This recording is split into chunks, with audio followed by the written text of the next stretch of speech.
Hello and welcome to We Need to Talk About HR. I'm your host, Felix Mitchell, and it is a pretty special day today and a pretty special episode because today is 1 year since we launched the podcast. Yes, it's our birthday. I have been absolutely blown away by the quality of guests and the engagement from all of you kind listeners to the podcast. So if you are listening on your morning commute or at your desk or wherever it is that you listen to your podcast, please grab your tea, coffee, drink, and raise a glass or a mug to the first year of We Need to Talk About HR. Here's to the first year and many more to come. People functions today are in the middle of a huge transformation, of leveling up, becoming more strategic and truly aligned to business objectives. They're leading transformation, driving performance, and defining culture.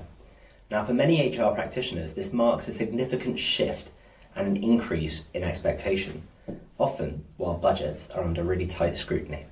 And I think it's really important that we take some time to shine a light on those who've been leading strategic and forward-thinking functions for a while now. Kerri O'Neill is the Chief People Officer of Ipsos UK, and she has held leadership roles at Ofcom, House of Fraser, and Aviva. Kerri has a deep understanding of how HR can drive strategy and be the function that's pushing innovation across the business. Kerri, welcome to We Need to Talk About HR. So let's start by really looking in at HR's role in the boardroom. That's what we're here to talk about today. So my first question is, could you just give us an idea of the role that you like to play in the businesses that you're leading? Yeah, sure, and thank you so much for having me on the podcast. I've been really looking forward to it. I think, first of all, it's really amazing that we're not having the conversation about should HR be in the boardroom anymore. When I sort of first started out 20 years ago in HR, it was all the buzz of like, HR needs to be on the exec table. Luckily, that's really moved on. And so this is our time, as you say, with some of those issues that you mentioned there, to put our real stamp on how businesses think about their strategy, their growth, their performance, and their people. And the role I like to bring in that is to make sure that our people, who are human beings, which is an important aspect of thinking about the role, how they show up. And it's my job to make sure that they're there as all the issues are discussed. And I think that's really interesting. You know, I actually hadn't paused to reflect that that's a real win. I think we're often so focused on what's next, you know, how are we going to long-term prove ourselves as business leaders in HR, that you're right, we haven't really taken the moment to pause and pat ourselves on the back and sort of reflect that it is now general business practice to have people represented in the boardroom. Yeah, it's a huge step forward. I think COVID really consolidated that need to have, you know, more than just commercial sales oriented people. First job on the boardroom advising the chief executive, which typically chief people officers are doing now alongside chief financial officers. So we see that concept of the triangle in boardrooms more and more. So the chief exec, the CFO, the CPO, really the roles that have full oversight of how the business is doing. I think you can also see that more and more in non-exec boards too, where the chair is increasingly putting HR expertise into heads of remuneration committees, which are increasingly being called people committees, alongside that role too. So that real strategic shift, I think, for our profession is a really profound and exciting development, and now is the time to capitalise on that position. Absolutely, and that's what this podcast's all about. So that's very convenient. But I think I'd love to get just a little bit more detail around what you see are the key people issues that are relevant then to your conversations at board level. I think, the main thing to recognise straight away is that for most businesses, people are a real source of value. Either, it's a people-led business, so the ingenuity, the innovation, the collaboration, the artistry of the people in the business are the value that business holds. Or secondly, if businesses still want to be quite traditional, most of the time payroll costs still make up the majority of costs in any given business. So whether whichever way you want to look at it, having a person around the table, which is what I like to do, making sure that we're capitalising on all of the talents of our people in the business to drive forward growth is really, really important. And that means a few things, though. It does mean that we need to be clear on how our people think about strategy in their day-to-day roles, that they understand the strategy of the business, but also that we are creating space for conversations about talent, about culture, about how values are working through, about how people are doing, quite frankly, because I think one of the big shifts we're seeing is a reminder to ourselves that our people who work for us, our staff, our employees, our colleagues, whatever label we put on the people in our organisation, ultimately they are human beings. And human beings, as we've seen in COVID, are unpredictable, they're vulnerable, they're fragile, they need care and support as well. And that's really opened up, I think, the range of conversations that people, leaders like myself, can have in the boardroom about what is it we need to do in order to drive our businesses forward. Yeah, it's really fascinating. Just looking at the fragility of people. I don't mean that in a derogatory sense, but it definitely seems like something we're talking about at a business level more than would have been conceivable, I think, 10 years ago. I mean, at a time where we've got, I forget the number, I think it's 2.6 million people who are out of the workforce, most of them due to illness and a high proportion due to mental health issues. It also seems like it's becoming, the sort of traditionally HR people-oriented issues are becoming of national significance. Do you think that we need more representation outside of the boardroom, more in sort of government, when you're looking at the policy level as well? I think coming back to the basis that our businesses are, in the main, either the value is driven by human beings, or human beings are essential to our business moving forward. We almost need to move back to a sense that it is a human being that we are talking about here. And what do human beings need? They need certainty to a degree, but they also need excitement, need something to drive forward to. You need a sense of community. And we've traditionally done that in teams. We've traditionally have teams that come together in the office. We're moving away from that to increase our flexibility, which is the right thing to do to introduce more people to the workplace. But community is a factor in how human beings like to be. And so I think it opens up, when you think of human beings and the resources in our organisation, it naturally opens up many, many more conversations. And then there's business decision, I think, and strategy as to how much they want to support their employees to be the best they can be, to thrive, to move forward. And some businesses want to take a quite limited view of that. And I think over time they may see issues with choices people make as to whether people want to work there or not, or they might see skews of who stays versus who goes. And then there's other businesses who really want to embrace the fact that we are a people business, and that means that we have to deal with all of the things that come with the people. They come with children, they come with dogs, they come with elderly parents, they come potentially with a background that means they didn't get the right access to education at the right level, and those are the sorts of issues that businesses, if they want to, can really engage in. And if they do, they open up whole new vast swathes of potential talent pools who might work for them and be attracted to their industry. So there is a lot of decision making to make around people in organisations. I think finance people would love us to think, what's your head count for the year?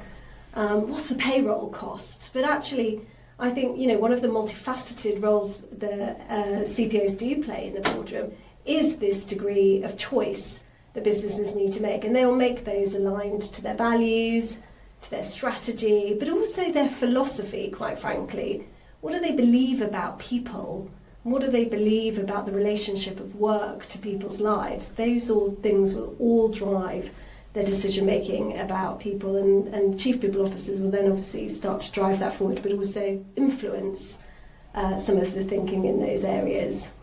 Yeah, it's really interesting, and I do think the sort of traditional route to see CEO, particularly in sort of FTSE 100, Fortune 100 companies, through the CFO seat, I feel like for a couple of decades did make that sort of board decisioning just a little overly economics focused. In fact, we were just talking about this before, about how sometimes that sort of difficult to measure art of complexity of the human is sort of lost in spreadsheets. So is that sort of, that feels like that's kind of the perspective that you try and bring into the boardroom? Definitely. If you think about the most successful, not just leaders, but successful organisations, successful countries, successful NGOs, successful communities, what you will quickly learn is they never just have one perspective or lens on their business. The best leaders will take a multi-lens look at what's going on and realise that, systems need to ebb and flow and shade and, light and dark and shade in between. And I think there has been a skew we don't just see it in who is CEO typically, but we see it in lots of business areas where there's just been one dominant view. The view of the P&L, the view of the spreadsheet. Now, of course, we need to grow. There's interesting information in that P&L, but it is never the only thing about our business. And so I've been quite excited to see some of the new reporting that's coming through, particularly from Europe. There's some of the sustainability reporting, businesses self-selecting to report on wider issues, businesses becoming interested in the B Corp movement, for example.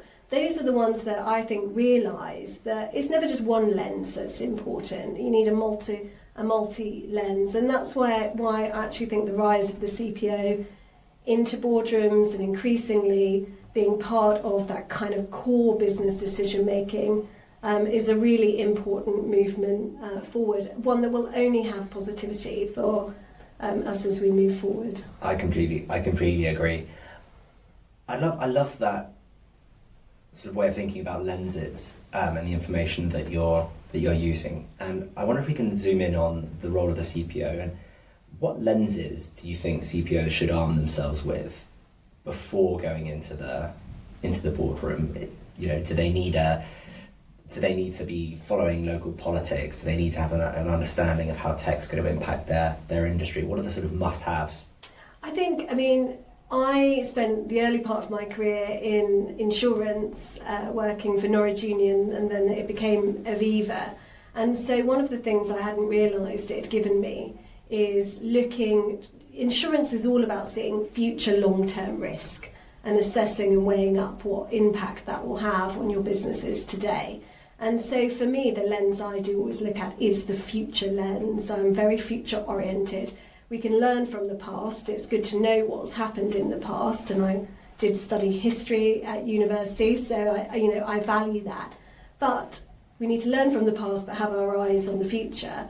And so for me, it's really important that chief people officers understand the data and the facts. Businesses are still numbers oriented, so know your people in numbers is a really big basic for me. So your turnover, your percentage of hires, different, anything you can learn about them. At what tenure do people tend to leave an organisation? What's the EDI aspects of our workforce? Data is a huge part of what you need as a lens. But then equally, there is the cultural aspect, I think, of the organisation. What is it like to actually work here? If people have free choice of the words they say about how they feel working in your organisation, when they say your name, when they describe what you do, the people that they work with, that is also a really, really important lens. But also, do people understand, and what do they say is the future direction of the organisation? What trust and confidence do they have in the movement that we're moving forward? And I think these are the areas where you lift up from the spreadsheet And you're not just looking at, how do we cut 30% of the P&L because businesses are tough. You're able to bring a more multifaceted approach, and then you take decisions that are linked to the broader health of the organisation, which doesn't exist just on the spreadsheet. Well, I certainly agree with you there. So I guess those two elements, well, whether you're looking at the sort of feel of the organisation and how people understand it, and the spreadsheets, they're, I guess, both internal. How about the sort of external lenses that you're looking at? I mean, the last 5 years feels like there's been a geopolitical upheaval every 6 months. Even though I wish it would calm down, I just don't believe it will. How important is it for chief people officers to have a lens on, I guess, the global perspective as well as what's going on in the organisation? I think it is hugely important. I think as much of your role should be about looking outside and future as it is inside, because hopefully you've got a fantastic team of people who are really focusing on the inside day to day. So you should be freed up, I think, to be really thinking about those shifts. And I really seek to educate myself around issues that I think are going to be really important in the future. So trying to go 5-10 years out. As you know, I've been doing a lot of reading about sustainability, climate change, because that is obviously going to be a huge issue as we move forward through the decades. But equally then, what does that mean for geopolitical shifts? A lot of that is anchored there as as sea levels rise, as land and weather becomes unpredictable. There are going to be changes in potentially how politics works, and I think it's hugely important. The World Economic Forum every year publish their big global risks that they see, and I always read that register, for example, to see if it makes sense to where I am. I mean, technology is the other huge change. I remember joining the workforce in the early 2000s when we were just about moving between kind of analogue tech, digital tech and the smartphone, and the just overnight shift that seemed to make in our business models and the way in which we worked. And of course we've now got that Gen AI shift as well, where suddenly so much seems possible, there's so much to learn, there is more skills to learn. And so I think, we've also got another generation coming into adulthood. So we've got Gen Z coming into adulthood. When I started, it was the millennials coming into adulthood. So as things cycle, we are in a cycle of huge disruption at the moment. And so if you've not got your eye on what's going on externally, I think it's really hard for you to be able to think about, well, what does that mean for us in terms of how we manage internally, and what do we need to be thinking about ahead of ourselves in order to make a big shift. Yeah, and I know that, particularly on that technology front, I know that Ipsos is incredibly AI forward. We were just talking about AI avatars, modelling predicted behaviours, and feels like the whole industry around sort of research is geared, or is sort of rolling into a bit of a change. Genuinely, like any industry that we touch, an instant impact, like our own business. Yeah.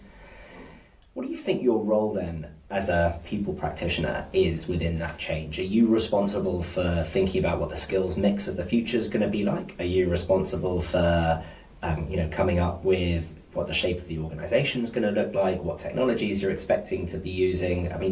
It could almost morph into a transformation role if you took it too far. So where do you stop?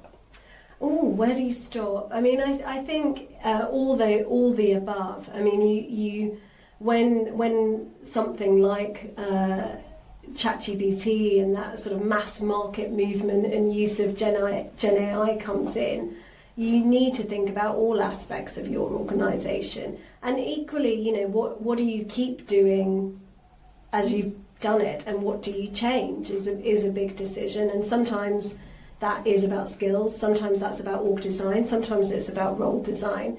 We're increasingly making sure that AI features on all of our job descriptions, because we do believe that AI will play a role in everyone's job in maybe in a quite a light way, in that, you've got a co-pilot opportunity. If you join Ipsos, all of our people have access to Gen AI, whatever role they're in, all the way through to, your job is to shape and to guide and to be the human behind some of our AI products that we're starting to increasingly use. And that's why, as I was saying at the beginning, the HR role, I think, on the board is multifaceted, because it is about helping to think through what are the people components for all of these shifts. And also you can, I think, lend a hand in helping technologists to think about what are some of those more human aspects that we need to think about in this technological change. And so discussions that we've had are around trust, are around ethics, around responsible use. All of those things come, I think, quite naturally flow out of the people space, because we are thinking about those issues all the time. And technologies, it plays a more human-like role in our organisations, as it's not quite been able to do before. Then I think it's natural that HR people are thinking about the human aspects of technology, and I think it's quite an exciting area and space for us to operate in. Although it does mean a huge amount of upskilling and kind of throwing ourselves in. And so there was a moment earlier in the year where I felt like I was talking a lot about AI, but wasn't feeling it in our day-to-day work. So we set up a AI in HR task force for the UK. I know you guys came and spoke to the task force about some aspects as well, to help us educate and see your perspective on various things, which was fabulous. And I just wanted to get everyone in the team thinking about it, using it, exploring it, and yeah, it's been really, really exciting, interesting for us to be thinking about AI. We're also thinking a lot about ESG issues at the moment as well. We're doing a lot of thinking around how HR and the green movement, how does that all come together? And this is us being future focused, future oriented, and on and on it goes. So. Well, these are the two. I think these are the two of the biggest conversations that we can be having as a human race, and consequently as people functions. Just to pull it back to AI before we move very neatly onto ESG.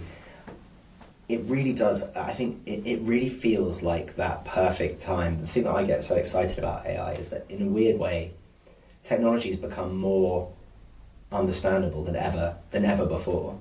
Because I think you can start with the assumption that technology will be able to do anything you can imagine. Yeah. And someone put it in such an amazing. I'm not going to steal this turn of phrase. I think it was someone's sales messaging. But the new software, the new programming language is English. Yeah. And you don't need to sort of understand the capacity that .NET has to do X, Y, and Z. You just sort of describe what you want, and that's what's going to be possible. It's just a matter of time. I think that's really, really exciting. It is so exciting. I'm also very optimistic. I know there's lots of the doomsday, AI is going to steal our jobs, we're going to be taken over by robots. Well, our entire relationship with technology, as far back as we go, with even creating the wheel and other tools, that is not our experience. As human beings, we adapt and we are very resourceful. So we will say, okay, well, if the tech's doing that, I'll do something different. And that's the beauty of our abilities, in a way, is to be able to move on. And technology, I'm really optimistic. As you say, my daughter just asks Siri what the time is now. I mean, we had to learn how to read a clock and what all the hands meant, and all the quirks that came with how we communicated the time. Now my daughter just asks Siri what the time is, and it tells her, and so what that easing of things, who knows what that's going to release. I mean, we have some absolute mega challenges to embrace, and if technology takes away some of the stuff that actually as humans we find incredibly easy to do. Who knows what it's going to release in terms of our next set of capabilities and challenges. So I am very optimistic. I think we will adapt. I think it does mean, though, that we do need diversity in our organisations, and particularly we do need to make sure that everyone is comfortable with technology and has the skills to make use of technology in their work moving forward. And that's why simple things like adding it into every job description sends a signal that technology is going to play a role in all of our jobs. I think that's fantastic that you're doing that. Really, I think that's genuinely important. Such a signal to the market how seriously you're taking it. Now, let's move on to ESG, because it's another huge topic, and I know something that you care very, very deeply about. It seems more often than not that ESG and the sort of climate impact that businesses are having, it does fall on the chief people officer's plate. I guess, should we start with why does it fall there?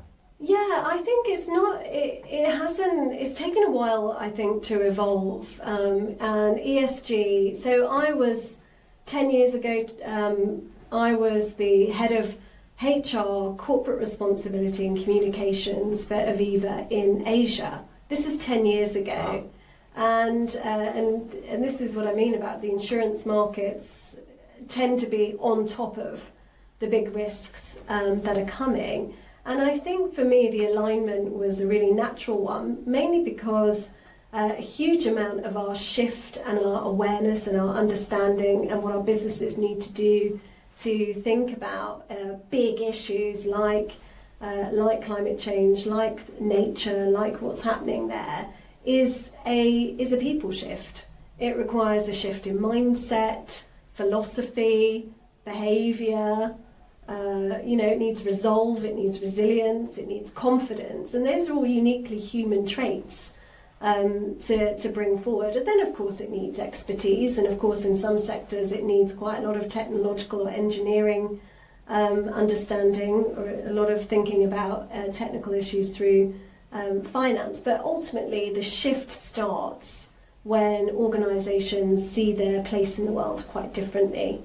And either that comes through regulation changing, so businesses are forced to think differently about that, or it comes through boards and exec teams realising that there is a huge risk that's sat there for all of us and how it's going to embrace it. And I do think the chief people officers, or certainly the ones that are sort of playing this fuller role in the board, are increasingly seeing that as a people issue for us to move forward.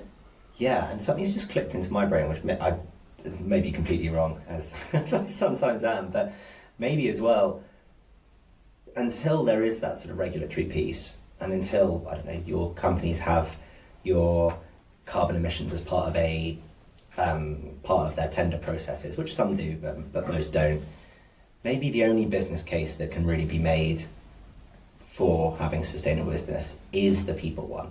There is a clear business case around retention, around productivity, around all of the great things that come from having a business that has value as well as profit. Maybe that's where the easiest business case is.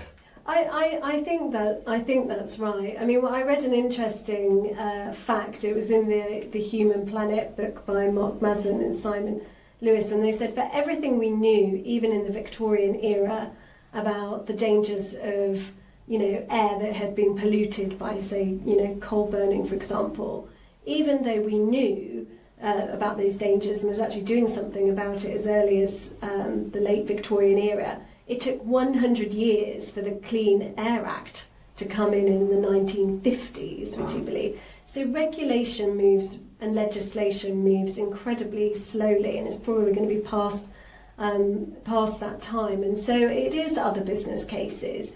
I think the fact that Gen Z is so hot on this topic for whatever reason, I remember learning about the hole in the ozone layer as a school kid, for example. But Gen Z uniquely have realised this issue, and they bring that into the workforce now as adults. But also consumers, I think, are increasingly worried about what their consumption is doing. And so the other business case we're increasingly, I think, seeing is where are consumers putting their money, and those are really important things that trigger boards to start to maybe think about it alongside elements such as regulation. But of course, in the same way that organisations realise we can't take for granted our people, we need to make sure that they've got good working environments, that they're thriving, they've got natural light, they've got good managers.